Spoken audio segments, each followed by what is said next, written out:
Tolong dengerin lagi ya Kak Opung. Aku cuma mau jujur, malam ini aku Karim, seorang sopir truk. Usiaku sekarang 27 tahun. Aku akan melanjutkan ceritaku kepada Kak Opung. Kak Opung, aku baru sadar satu hal setelah semua ini terjadi. Hidup tidak pernah benar-benar menunggu kita siap. Hari itu, langit cerah. Terlalu cerah untuk sebuah pengakuan. Aku ingat betul, aku sedang duduk di ruang tamu kontrakan, memandang dinding dan langit-langit, sambil bertanya dalam hati, kenapa justru saat semuanya terlihat tenang, dadaku terasa paling sesak. Della duduk di sebelahku, tidak menangis, tidak bicara, hanya memegang ujung bajunya. Jari-jarinya gemetar kecil, seolah sedang menahan sesuatu yang terlalu berat untuk jatuh sekaligus. Mas, katanya akhirnya. Suaranya pelan, tapi tegas. Aku capek bohong. Kalimat itu anehnya tidak mengejutkanku. Seolah sebagian dari diriku sudah tahu, hanya saja terlalu takut untuk mengakuinya. Della menarik nafas panjang. Ia tidak berbicara panjang-panjang, tidak dramatis. Justru itu yang membuat semuanya terasa lebih menyakitkan. Ia mengaku bahwa banyak hal selama ini tidak sepenuhnya seperti yang aku pahami. Ada ketakutan, ada tekanan, ada keputusan buruk yang ia ambil jauh sebelum hidup kami saling bersinggungan. Nama aku, entah bagaimana, terseret masuk karena keheningan, karena asumsi, karena keberanian yang datang terlambat. Aku salah, Mas, katanya sambil menunduk. Aku cuma takut sendirian. Kak Opung, aku ingin marah waktu itu.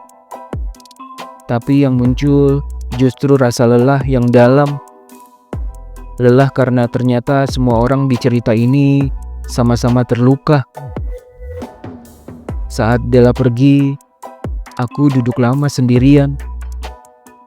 Aku memandangi dinding kosong, dan di sanalah wajah Joko muncul di kepalaku. Senyumnya, caranya diam, caranya selalu menahan lebih banyak daripada yang ia ucapkan. Aku mencoba menghubunginya, tidak diangkat. Sekali, dua kali, berkali-kali. Sampai akhirnya pesan itu masuk.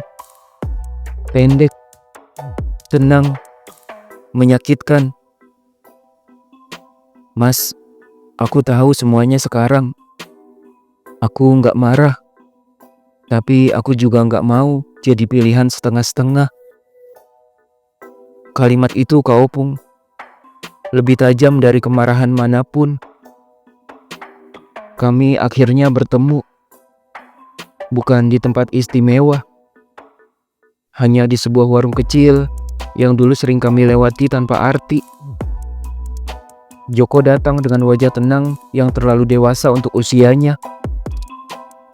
Ia menatapku lama, seolah ingin memastikan satu hal terakhir. Aku masih punya perasaan, Mas, katanya jujur. Tapi aku juga belajar mencintai diri sendiri. Kami bicara pelan, banyak diamnya. Tapi justru dari diam itu, aku tahu perasaan kami belum berubah.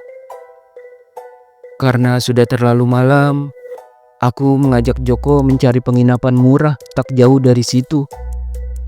Bukan untuk apa-apa, Kak. hanya karena aku tak sanggup berpisah lagi malam itu. Di kamar penginapan yang sempit, kipas tua berputar lambat. Aku mengeluarkan bekal yang kubawa. Joko tersenyum kecil. Senyum yang selalu membuat dadaku hangat. "Tambah sausnya, Jok," kataku, mencoba mencairkan suasana. Ia mengangguk. "Biar rasanya makin kuat. Kamu kan suka yang berani." Kami tertawa kecil, Kak. Tawa yang jujur. Seperti dua orang yang akhirnya pulang ke dirinya sendiri. Lalu Joko menunjukkan bekalnya. Aku sempat terkejut.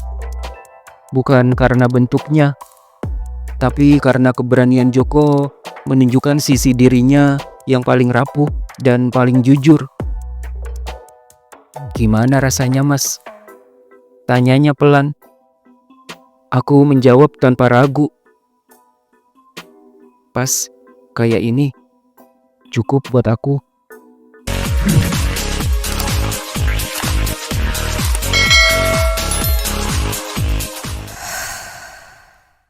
Kaupung, lampu kamar lalu kami redupkan. Tak banyak kata, hanya kehadiran.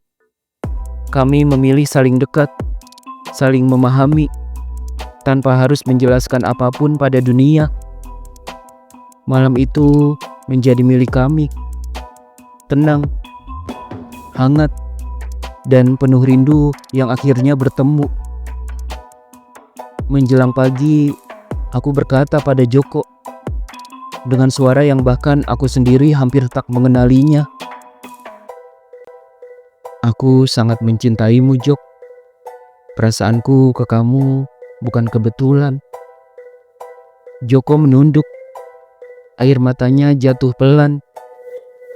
"Aku akan lebih sedih kalau Mas meninggalkan tanggung jawab Mas," katanya. "Pilihlah dengan jujur. Dengarkan hati Mas." Aku memeluknya erat. "Aku gak sanggup kehilangan kamu," bisikku. Kami bertahan dalam pelukan sampai cahaya pagi menyelinap masuk lewat celah tirai. Pagi itu tidak memberi jawaban, tapi ia memberi keberanian bahwa apapun keputusanku nanti, aku tak lagi bisa berbohong pada hatiku sendiri. Aku ingin memeluknya. Tanganku terangkat, lalu jatuh kembali. Aku tahu tidak semua jarak bisa dijembatani dengan pelukan. "Aku gak pergi karena benci," kata Joko. "Aku pergi karena aku mau utuh.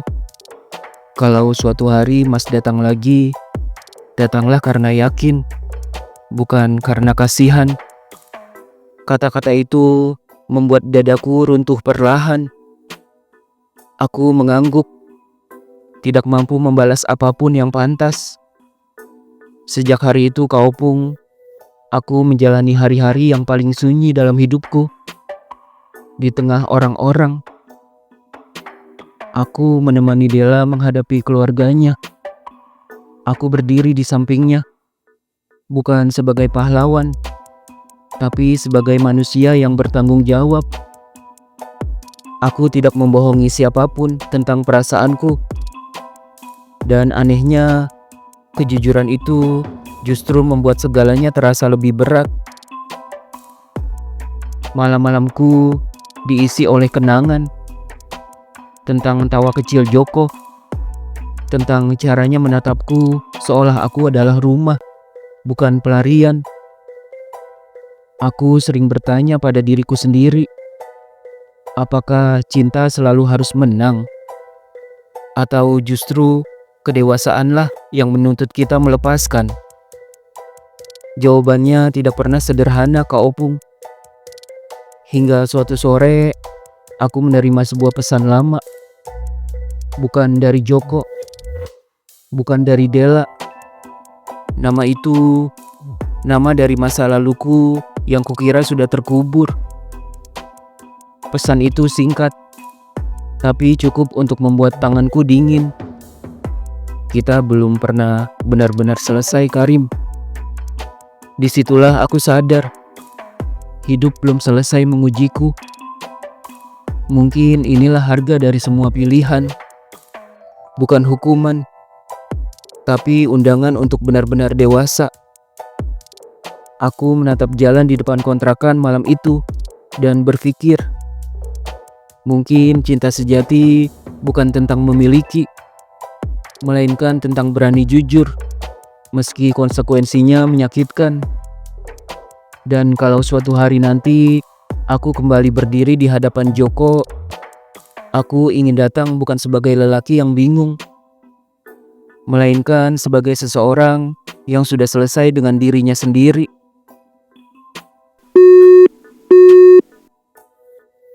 Itulah lanjutan kisah hidup yang diceritakan oleh sopir truk tampan bernama Karim. Hidup mengajarkan kita satu hal penting. Tidak semua yang kita cintai bisa kita genggam sekarang. Tapi semua kejujuran akan selalu menemukan jalannya. Buat kamu yang sudah mengikuti cerita ini sampai sejauh ini, terima kasih sudah menemani perjalanan Karim dan Joko. Kalau kamu percaya bahwa cinta, tanggung jawab, dan kejujuran seringkali berjalan di jalan yang berbeda, tulis pendapatmu di kolom komentar. Jangan lupa tekan tombol like kalau ceritanya menyentuh. Share ke temanmu yang butuh cerita seperti ini. Dan subscribe supaya kamu tidak ketinggalan part 6. Karena masa lalu Karim yang sebenarnya baru akan benar-benar datang.